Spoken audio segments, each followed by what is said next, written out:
Apricot ginger jam has this extra addition of the ginger flavor and just a touch of vanilla, and so it makes it taste so good. It gives all this interest to it.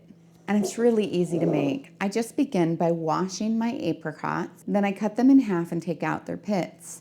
For this recipe, I'll need 5 cups of mashed or blended or processed apricots. I like to use the blender, but I only use it on the lowest setting because I still like to have chunks of fruit in there. I don't want it to be liquefied.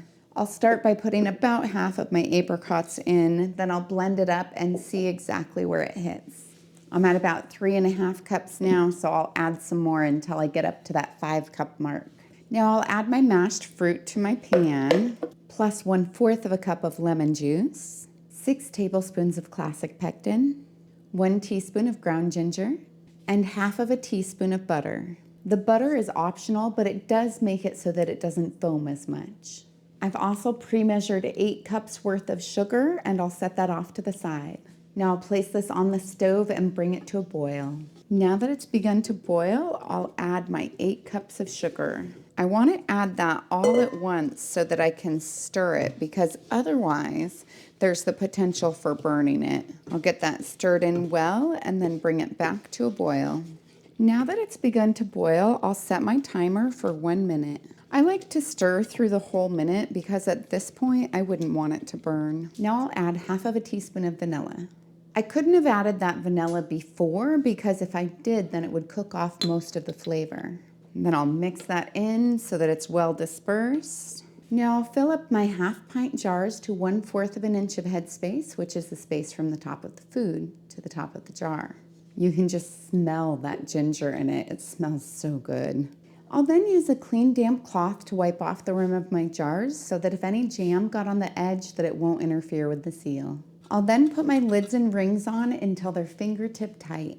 I'm using Superb lids today and I really like them. They're an American-made company. They're super good quality. They have this really squishy blue seal that actually they state that it's good for up to 36 months worth of seal. If you look at the standard ones, they say they're only good up to 18 months. So that is definitely a plus. And this has corrosion-resistant coatings on it, and so I can store it in my root cellar without having to worry as much about the rusting issue. Now I'll process these in my boiling water bath for 10 minutes if I'm at sea level. I'm at 1,200 feet, so I'll process them for 15. But I won't start my timer until after it begins to boil. Now that it's done processing, I'll turn off the heat, remove the lid, and allow it to rest for 5 minutes. I'll then remove the jars from the canner and place them on a heat-resistant surface about 1 to 2 inches apart so that they can cool quickly. I'll allow them to sit there for 24 hours so that they can get a good seal. I can tell they have a good seal if the center of the lid has depressed down. If it has, I remove the ring and wash them with hot soapy water and store them in a cool, dry, dark location like my pantry and use them in the next 1 to 3 years. If for some reason they haven't sealed, then I'll place them in the refrigerator and use them right away.